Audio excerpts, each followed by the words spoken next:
कि उसको ही माफी मांगनी चाहिए। मिस्टर किम एक्सप्लेनेशन मांगता है और मिस्टर चौ बताता है कि लगता है उनके बच्चों ने गलत इंसान से पंगा ले लिया है, क्योंकि मिस्टर चा खुद भी उस लड़के से हार गया।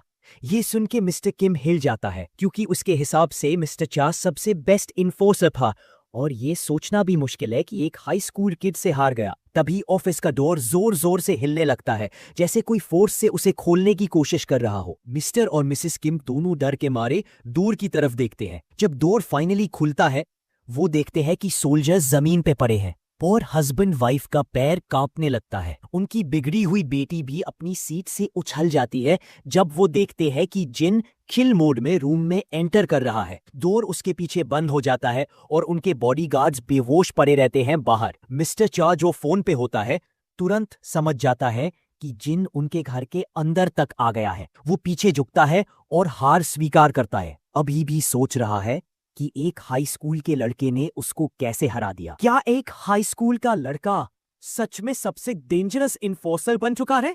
और अब जिन का नेक्स्ट टारगेट कौन होगा, जाने के लिए मिलते हैं नेक्स्ट एपिसोड में। पिछले एपिसोड में हमने देखा एक ऐसा भाई जो दुनिया का बेस्ट सोल्जर रह चुका है, 10 साल बाद स्कूल वापस आता है, पर यह स्कूल एक बैटलफील्ड बन चुका है। उसकी छोटी बहन दाया रोज बुलिंग झेलती है। उसके दर्द को कभी किसी ने नहीं समझा, पर अब इसका भाई वापस आ गया है और इस बार उसने वार्निंग नहीं दी, सीधा चाता मारा। एक ही दिन में 2 पुलिस को हॉस्पिटल भेज दिया। पूरा स्कूल हिल गया। भाई के आंखों का डेथ ग्लेयर देख के सबकी बोलती बंद हो गई। जिन ने सिर्फ अपनी बहन को नहीं, स्कूल के हर विक्टिम को एक उम्मीद दी। लेकिन हर एक्शन का रिएक्शन होता है। बड़े बुली के दोस्तों ने बदला लेने की कोशिश की, एक क्लब में अटैक भी प्लान हुआ, पर जिन ने सबको पहले ही पीट दिया। एक एक को उठा के टेबल पे पटका और एंड में माफिया बॉस तक को हरा दिया। पूरे सिस्टम को एक लड़के ने चैलेंज कर दिया है। अब माफिया, पॉलिटिशियंस और पूरी किम फैमिली के रिश्ते दांव पर लग गए हैं। दाया अब भी दर्द में है, अपनी इंजरीज छुपा रही है, पर जिन सब जानता है। उसने डिसाइड कर लिया है, अब किसी ने भी उसकी बहन को हाथ लगाया तो वो सबका दी एंड कर देगा। पर क्या जिन के एनिमीज चुप बैठेंगे? क्या दयान अपना पास फेस कर पाएगी? और क्या माफिया सिर्फ वार्निंग पे रुका है या अब कुछ बड़ा होने वाला है? आइए देखते हैं वर्ल्ड्स बेस्ट सोल्जर की कहानी का अगला पार्ट इस एपिसोड में। अब उसको समझ नहीं आ रहा कि इस मेस से कैसे निपटा जाए। रूम के अंदर हुआन अपनी सीट से उछल जाती है और मिसेस किम चिल्लाने लगती है। जिन पे पूछती है क्या वही लड़का है जिसने उसके बच्चों को मारा था। दूसरी तरफ टेबल के पास बैठा आदमी भी डिमांड करता है जाना कि जिन कैसे अंदर आया। तभी वो स्टूपिड औरत गुस्से में अपने दांत कसने लगती है, क्योंकि उसको इरिटेट हो रहा है कि उसका हस्बैंड उसके जैसे रिएक्ट नहीं कर रहा। हस्बैंड फिर से कामली लेकिन थोड़ा और स्ट्रांगली पूछता है कि जिन कैसे अंदर घुसा। जिन बस शोल्डर्स उठा के कैजुअली कहता है कि वो बस गार्ड्स के पास से निकल गया।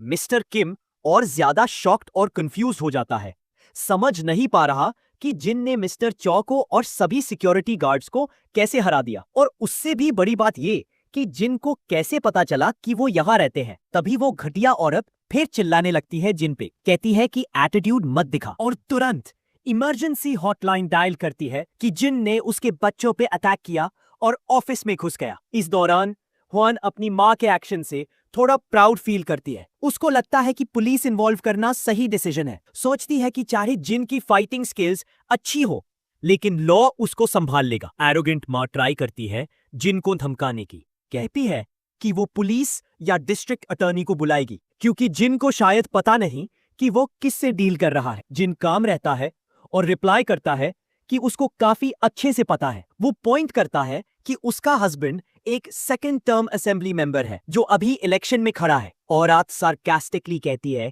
कि अगर जिन को उनकी स्टेटस का इतना पता था तो उसने उनके बच्चों पे अटैक क्यों किया। दूसरी तरफ एच जिन स्मग स्माइल के साथ सोचता है कि उन्होंने जिन को ट्रैप कर लिया है और धीरे से कहता है कि गेम ओवर। अथॉरिटीज फोन उठाते हैं और वो औरत फोन में चिल्लाने लगती है कि ऑफिसर्स को तुरंत किम के ऑफिस भेजो। लेकिन कुछ और बोलने से पहले ही वो चुप हो जाती है जब वो एक अनएक्सपेक्टेड चीज सुनती है। पता चलता है कि जिन ने कैरो के रूम का पूरा फुटेज चला दिया है जिसमें हु जिन और उसके दोस्त उसकी बहन को मार रहे होते हैं। ये सबूत इतना सॉलिड होता है कि हुआन शॉक में आ जाती है उसकी आंखें वाइड ओपन हो जाती है। मिस्टर किम भी कुछ नहीं बोल पाता, टोटली डेवस्टेटेड फील करता है। डियोन की माफी मांगती हुई चीखें रूम में गूंजती है जब उसको लड़कियां पिट रही होती है। ये कॉन्क्रीट सबूत देखकर मिसेस इम के मुंह से आवाज नहीं निकलती और वो हॉटलाइन का फोन काट देती है। बोलती है बाद में कॉल करूंगी। दूसरी तरफ हुआन चिल्लाने लगती है जिन पे, पूछती है कि उसके पास ये फाइल्स आई कैसे। जिन थोड़ी देर चुप रहता है, फिर फ्लैशबैक आता है जिसमें दिखाया जाता है कि जिन किम के घर के अंदर एक रूम में स्नीक करता है, लैपटॉप खोलता है और सारी डेटा एक पेन ड्राइव में कॉपी करता है। प्रेजेंट में मिस्टर किम अपने दांत तस के गुस्से में आ जाता है। फील करता है कि उसके बच्चे टोटल डिसअपॉइंटमेंट है, लेकिन हुआन तुरंत अपने डैड को समझाने की कोशिश करती है कि उसके पास हर चीज का रीजन था। मिस्टर किम गुस्से में कहता है कि चुप हो जा। तब जिन रिवील करता है कि उसके पास गीसू किम से जुड़ी और भी फाइल्स है। वो बताता है कि उनके बच्चे अपनी हर जीत का वीडियो रखते थे। उसके पास डजन्स ऑफ क्लिप्स है जिसमें वो दूसरे बच्चों को मारते दिखते हैं, स्कूल में लूटपाट करते हैं, पैसे और वैल्यूएबल चीजें छीनते हैं, और लेटेस्ट क्लिप जिसमें उसकी बहन को एक ग्रुप ऑफ लड़कियां मार रही होती है कैरियोके रूम में। हुआन का पूरा बॉडी कांपने लगता है इन सच्चों से, लेकिन उसकी मां तुरंत बोल पड़ती है कि जिन उन्हें धमका रहा है और इससे बच नहीं पाएगा। लेकिन जिन कामली कहता है कि उसने ये सब स्टार्ट नहीं किया था और जो वो अब कर रहा है वो धमकी नहीं है। गैंगस्टर्स को उसके पीछे भेजना धमकी होती है और उसके पास उसका भी सबूत है। फादर अपना हाथ सिर पे मार के टोटली डिसअपॉइंटमेंट फील करता है और जिन से पूछता है क्या उसने ये सब सिर्फ इसलिए किया क्योंकि उसके बच्चों ने उसकी बहन पे हाथ उठाया। जिन कहता है कि जैसे पेरेंट्स अपने बच्चों का साइड लेते हैं वैसे ही वो भी एक फा है और वो कुछ भी करेगा अपनी बहन को प्रोटेक्ट करने के लिए। आदमी उसकी बात समझ जाता है और कहता है कि वो डियोन का ट्रीटमेंट कवर करेगा और अच्छी सी सेटलमेंट भी देगा, लेकिन जिन क्लियरली बोलता है कि उसकी कोई जरूरत नहीं। फादर हैरान होता है और पूछता है इसका मतलब क्या है। फिर पूछता है क्या जिन चाहता है कि उसके बच्चे डियोन से माफी मांगे। अपने डैड की बात सुन के हुआन अपने दांत कस लेती है और सोचती है कि वो ज्यादा बेहतर समझेगी अगर उसकी जुबान कट जाए और वो खून से मर जाए, लेकिन माफी नहीं मांगेगी। दूसरी तरफ जिन बोलता है कि सिंपल माफी उन दिनों के पेन और फियर को मिटा नहीं सकती जो उसकी बहन ने झेला। तो अगर वो लोग सच में कॉम्पनसेट करना चाहते हैं तो उसकी डिमांड है कि उसकी बहन को कभी दोबारा जियो या विजन किम को देखना ना पड़े। ये डिमांड सुनकर हुआन का दिमाग हिल जाता है, लेकिन उसका फादर तुरंत अग्री करता है। कहता है कि वो अपने बच्चों का ट्रांसफर करवा देगा या उन्हें अब्रॉड भेज देगा स्टडी के लिए। नेचुरली माँ और बेटी दोनों चिल्लाते हैं। उन्हें तुरंत चुप कर देता है और जिन से पूछता है क्या ये काफी होगा। जिन बोलता है कि वो चाहता है कि कल से ही वो दोनों स्कूल छोड़ दे। फादर कहता है कि वो स्कूल को इन्फॉर्म कर देगा। जिन जाने लगता है, लेकिन तभी फादर उसे रोकता है और कहता है कि जब उन्होंने उसकी बात मान ली है तो वो चाहता है कि जिन सभी वीडियोस डिलीट कर दे। जिन उस बुजुर्ग आदमी को एक डेडली ग्लेयर देता है और आदमी समझ जाता है कि उसके आंखों में वो इंटेंसिटी है जो किसी हाई स्कूलर में नहीं होती।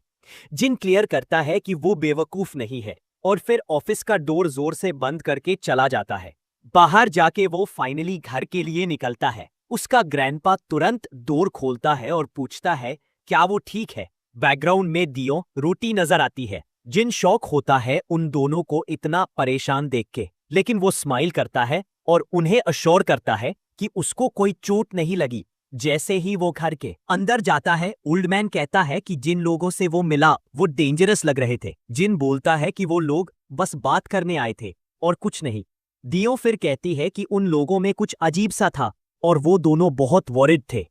जिन तुरंत उसको कहता है कि सिर्फ अपने रिकवरी पे ध्यान दे। जिन फिर अपनी बहन को हिंट देता है कि अब उसको कभी नीचे से ऊपर स्कूल के स्टेयर से नहीं चलना पड़ेगा क्योंकि उसने सब संभाल लिया है। अभी तो ये बात उसको समझ नहीं आती, लेकिन वो जल्द ही समझ जाएगी।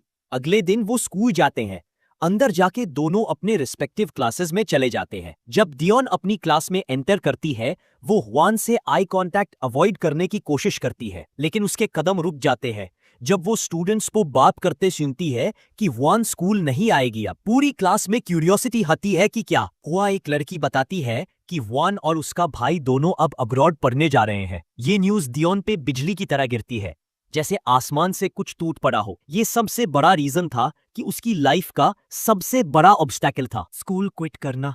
जिनके वर्ड्स बार बार उसके दिमाग में घूम रहे थे जब उसने बोला था कि वो उस स्टेयर का ध्यान रखेगा जहां से वो गिर गई थी। दियोन को अचानक समझ आता है कि जिन को पहले से पता था कि हुई जिन ट्रांसफर होने वाली है। दियोन तुरंत क्लासरूम से भागती है उसे बात करने के लिए। जब वो उसको बुलाती है तो जिन मुड़ता है, लेकिन जैसे ही दियोन बोलने की कोशिश करती है उसके वर्ड्स ही नहीं निकलते। जिन बस स्माइल करता है और कहता है सी यू लेटर। दियोन की आंखों में आंसू आ जाते हैं और वो सॉफ्टली रिप्लाई करती है सी यू लेटर, और फिर वो टूट जाती है अपने इमोशन से।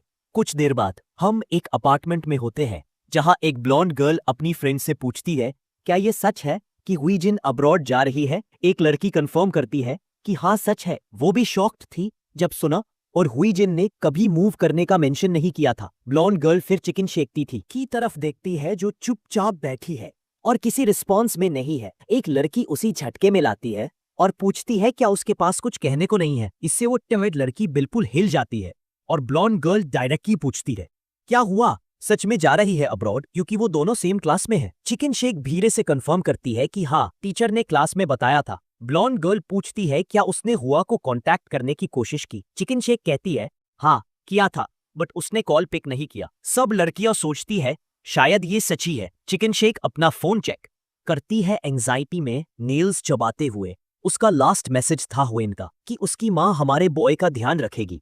तब से चिकन शेक टेंशन में है कि क्या हुएन का सडन मूव उसके वजह से है। तभी हुआ खुद रूम में आती है। बिल्कुल गुस्से में सब लड़कियां शॉक हो जाती है। हुजीन सोफा पे बैठ जाती हैं और कहती है कि वो मुश्किल से घर से निकल के आई है। लड़कियां पूछती है क्या सच में वो अब्रॉड जा रही है। फ्रस्ट्रेटेड हुजीन अपना सिर पकड़ के कहती है हाँ, बट वो एक सेमेस्टर बाद वापस आएगी। फ्लैशबैक में दिखाते हैं उसके डैड ने बोला था कि एक सेमेस्टर के लिए अब्रॉड जाओ, तब तक वो सब संभाल लेगा, क्योंकि वो भी नहीं चाहता कि वो वीडियोस पब्लिक हो। ये बात वो किसी को नहीं बताती। लड़कियां हंस पड़ती है और कहती है वो वेकेशन एंजॉय करेगी। ब्लॉन्ड थोड़ा इरिटेटेड होती है। एक और लड़की पूछती है क्या गेसू भी जा रहा है। हून कहती है फैमिली मैटर है, डिटेल्स नहीं दे सकती। रेड हेड पूछती है डाया और उसके बीच के बारे में क्या हुआ, क्या गेसू ने हमारे बॉय को हरा दिया। हून कहती है कुछ मत पूछो, वो बस कहना नहीं चाहती कि उसका भाई और उसके चमचे बैडली डिफीटेड हो गए थे। वो और इरिटेट होती है सोच के कि दियोन खुश होगी जब वो स्कूल छोड़ देगी। इरिटेशन में उसके दिमाग में एक आइडिया आता है और वो कहती है कि वो दियोन से रिवेंज लेगी। उसके फ्रेंड्स कंफ्यूज्ड होते हैं, क्या जरूरत है। चिकन शेक भी शौक में बोलती है, पर हुआन इंसिस्ट करती है कि सोचो अगर दियोन के पास कोई बुली नहीं होगा तो वो कितनी कॉन्फिडेंट होगी। वो चाहती है कि दियोन को छोड़ के जाने से पहले एक लास्ट लेसन दे। चिकन शेक और एंग्शियस हो जाती है जब हुआन अपना ट्विस्टेड प्लान बताती है। हुआन बोस्ट करती है कि दियोन के ग्रैंडपा एक सिक्योरिटी गार्ड है और उसकी माँ उनको जॉब से निकलवा देगी। उससे लगता है इससे दियोन सीख जाएगी कि किम फैमिली से पंगा लेना क्या होता है। ये सब बहुत डिस्कस्टिंग है। दियोन एक इनोसेंट लड़की है और इस साइको के प्लान पे अमल होने से पहले ही उसका चेहरा सफेद पड़ जाता है जब वो एक हुडेड मास्क्ड फिगर को देखती है सामने खड़ा। जिन ही था, उसने मास्क पहना था और क्लासिक ऊनो मूव कहता है मैं कौन हूं, कैसे मान लिया कि मैं जिन हूं। जब फेस बाई नहीं दिख रहा वो कैजुअली बोलता है बस देखने आया था कि सब मजा कर रहे हैं या नहीं, और कहता है कि उसे खुशी है कि सब कैरियोकी वीडियो वाले लोग यहाँ हैं। एक लड़की कांप जाती है और पूछती है किस वीडियो की बात कर रहा है। तब वो लड़का याद दिलाता है कि वही जहां तुम सबने मेरी सिस्टर को पिटते हुए शूट किया था। वहां का चेहरा और ज्यादा पाले हो जाता है। उसे लगता है कि शायद वो तब से प्लान बना रहा था। चिकन शेक कांप रही होती है, बाकी लड़कियां चुपचाप बैठी होती है। वो लड़का दरवाजा बंद करते हुए कहता है गाना क्यों नहीं गा रहे जब सबको चिल्लाना इतना पसंद है, और सीन वहीं पे खत्म होता है। हॉस्पिटल में किम फैमिली इकट्ठा है। फादर इम्बा किम फ्रस्ट्रेटेड होकर पूछता है कहाँ गई। उसका भाई बताता है कि वो अपने दोस्तों से मिलने गई है। इम्बा गुस्सा करता है कि उससे तो यही रुकना था जब तक सब सेट नहीं हो जाता। तब ये एक आदमी रूम में घुसता है, टीवी चालू करता है और कहता है सर आपको ये देखना चाहिए। स्क्रीन पे दिख रहा होता है कि हमारे बॉय ने हुईजिन का वीडियो वायरल कर दिया है। पूरे मीडिया में फायर लग गई है। सब शॉक में होते हैं। रिपोर्टर बताता है कि कई वायलेंट वीडियो सामने आ चुके हैं और सिविक ग्रुप्स, पॉलिटिशियंस एक स्पेशल बिल प्रपोज कर रहे हैं ताकि कल्प्रिट्स को जस्टिस मिले। गेसू का पेशेंस छूटने लगता है और रिपोर्टर बताता है कि पब्लिक स्पेशली इस बात से हर्ट है कि कल्प्रिट्स एक कैंडिडेट इम्बा किम के बच्चे हैं। फादर शॉक में होता है और सब समझ जाते हैं कि उनकी वाइफ ने उनकी इमेज का सत्यानाश कर दिया। जिस तरह हुआन ग्रैंडपा की जॉब लेना चाहती थी, अब सब कुछ उन्हीं पर वापस आया है। अब सीन शिफ्ट होता है जहां हमारा बॉय मिस्टर चा के सामने होता है। मिस्टर चा गुस्से में पूछता है कि जब डील हो गई थी तो फिर प्लान क्यों एक्टिवेट किया। हमारे बॉय को फ्लैशबैक आता है जहां वो किम फैमिली के पॉलिटिकल कनेक्शंस के बारे में सब कुछ जान रहा होता है। उसे लगता है कि पीसफुली कुछ नहीं होगा, इसलिए उसने वही किया जो उसे सही लगा। प्रेजेंट में वो एडमिट करता है कि उसने डील का रिस्पेक्ट नहीं किया। चा पूछता है क्या उसे लगता है किम फैमिली उस छोड़ देगी। हमारा बॉय कॉन्फिडेंटली कहता है कि अब वो लोग किसी और टेंशन में होंगे और शायद उसको याद भाई नहीं करेंगे। रिपोर्टर फिर से बॉम्ब गिराता है। एविडेंस सामने आता है कि किम पैसा छुपाने, ब्राइबरी और इलेक्शन फ्रॉड में इन्वॉल्व था। सब इतना सॉलिड होता है कि उसके अपने पार्टी वाले भाई स्ट्रिक्ट इन्वेस्टिगेशन मांगते हैं। सब लोग कट ऑफ कर रहे हैं ताकि पार्टी डैमेज ना हो जाए। मिस्टर किम ये सब सुन के बेड पे जाके गिर जाता है, जैसे कोई जान ही नहीं बची। मिस्टर चौ को शक होता है कि हमारा बॉय उसके पास्ट का भाई कुछ निकाल रहा है और वो नहीं चाहता कि उसका भाई एक्सपोजर हो जाए।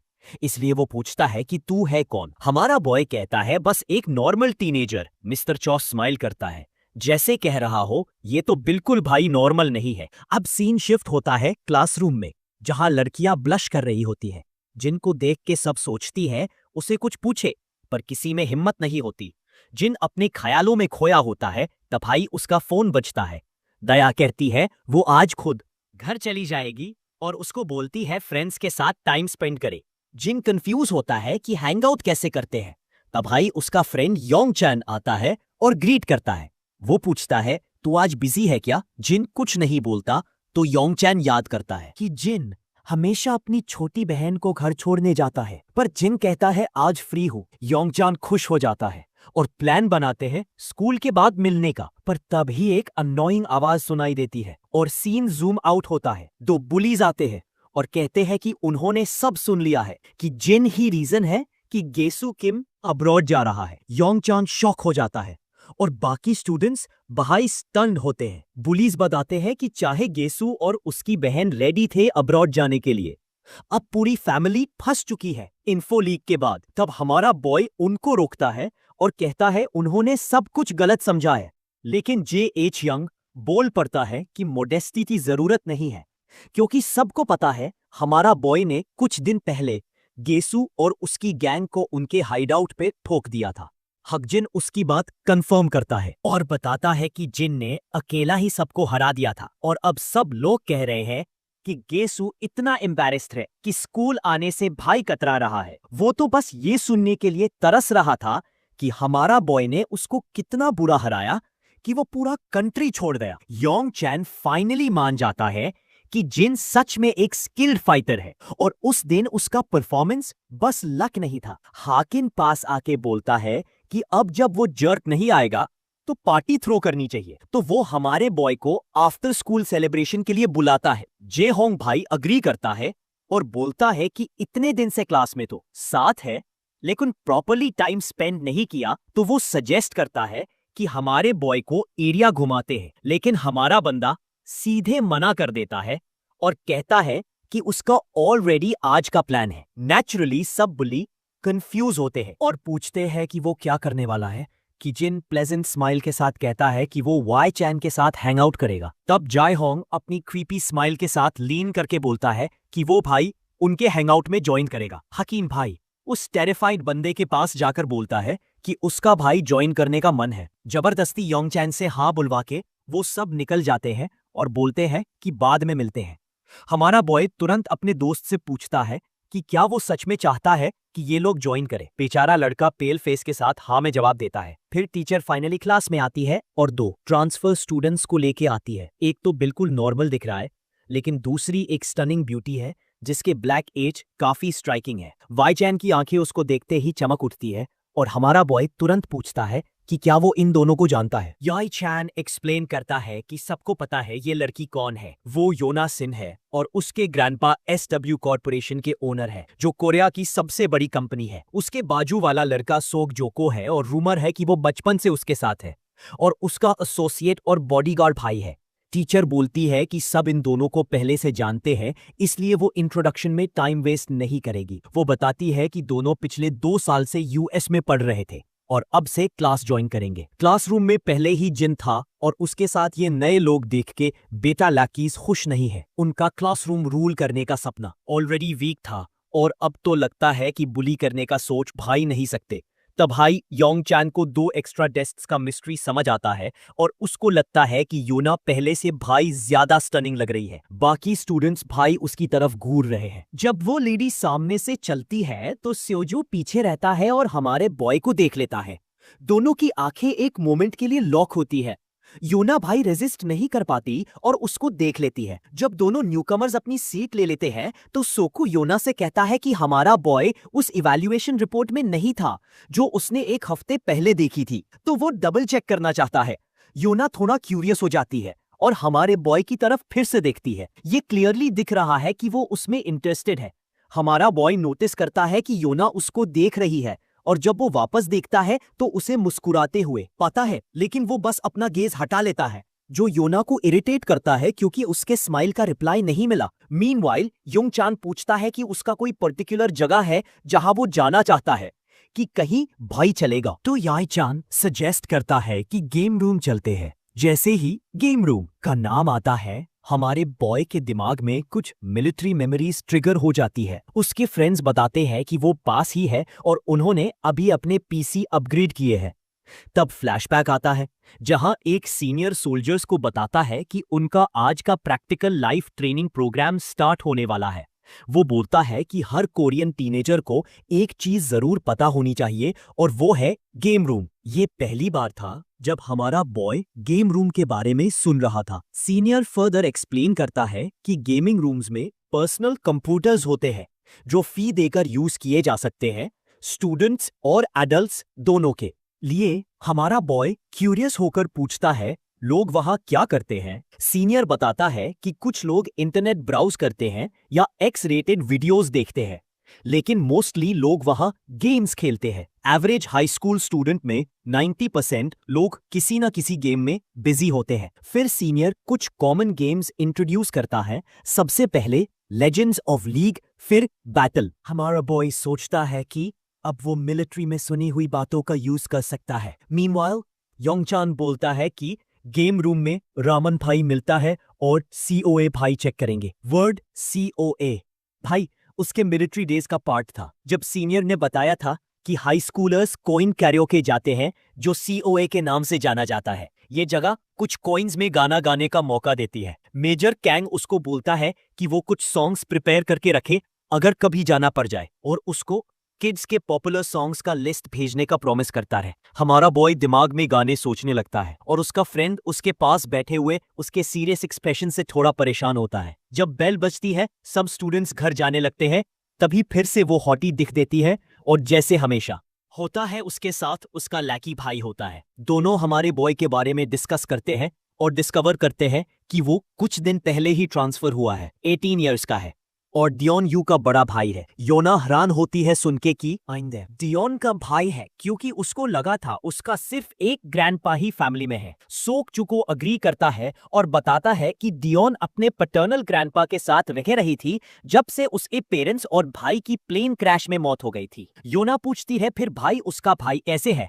सोक कहता है कि ये सुन के मुश्किल लगता है, लेकिन अपेरेंटली उसका डेड भाई अचानक से वापस जिंदा हो गया है जस्ट बिफोर स्कूल ट्रांसफर हुआ। वो सजेस्ट करता है कि हमारे बॉय के पास्ट में और डीपली डिग करे। मीनवाइल काफी लेट हो चुका है और हमारा बॉय अकेला स्ट्रोल कर रहा है। उसका फोन बार बार रिंग कर रहा है नोटिफिकेशंस के साथ, जिसमें उसके फ्रेंड्स की गेम सेंटर वाली मस्ती दिखती है। फ्लैशबैक होता है गेमिंग क्लब में जहां हो जिन जे ह्योंग और योंग चैन सब हैंग आउट कर रहे होते हैं। सब लोग शॉक होते हैं देखकर कि योंग चैन ने उन्हें गेम में कैसे कैरी किया। जे होंग उसका रैंक पूछता है और गेस करता है कि वो डायमंड या मास्टर लेवल होगा। सबकी आंखें फट जाती है जब योंग चैन सॉफ्टली कहता है कि वो एक्चुअली चैलेंजर रैंक का प्लेयर है। तब से उनका एटीट्यूड योंग चैन के लिए टोटली चेंज हो जाता है।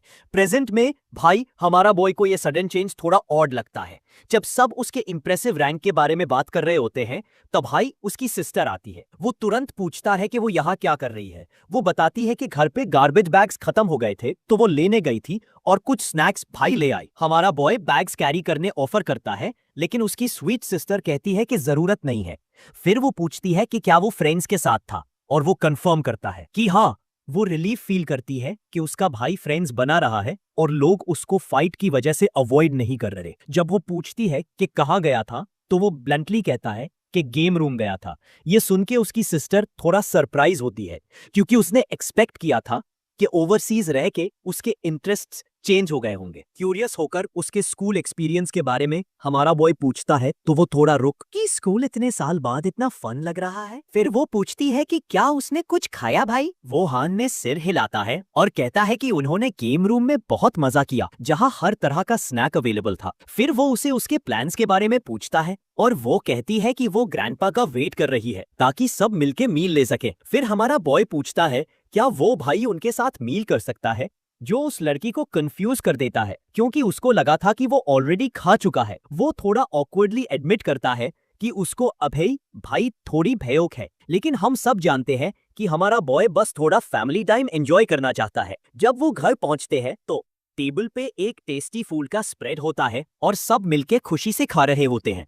लेकिन ये थोड़ा अजीब लगता है कि ग्रैंडपा सिर्फ एक सिक्योरिटी जॉब करता रहे। फिर भाई उनके पास रोज इतना वैरायटी वाला फूड कैसे होता है, ये एक मिस्ट्री है। जैसे ही वो सब खुशी तब जवा पड़ते रहे सिखा रहे होते हैं, हमारे बॉय की सोच वापस उसके मर्सनरी डेज की तरफ चली जाती है। लेकिन एक मोमेंट बाद वो पुरानी यादों को हटा के फिर से स्माइल करने लगता है। तब भाई उसका फोन बजता है। मेजर कांग का कॉल होता है। मेजर उसको याद दिलाता है कि उसको रैंक बोल के नहीं, बस भाई कहना चाहिए। फिर मेजर पूछता है कि सब कैसा चल रहा है। हमारा बॉय कहता है सब ठीक है। लेकिन जब मेजर स्कूल लाइफ के बारे में पूछता है तो लाइन पे ऑकवर्ड साइलेंस होता है। थोड़ा एंग्शियस होके मेजर सीधा पूछता है क्या उसने किसी को मार दिया। जिन तुरंत कहता है थोड़ा इशू हुआ था जो जल्दी सॉल्व हो गया। सीनियर एक बड़ा सा साई ऑफ रिलीफ लेता है और हमारा बॉय उसको रीअश्योर करता है कि अब सब ठीक है और टेंशन की कोई बात नहीं। कैंग रिलैक्स होता है और याद दिलाता है कि वो हमेशा उसके साथ है। जिन प्रॉमिस करता है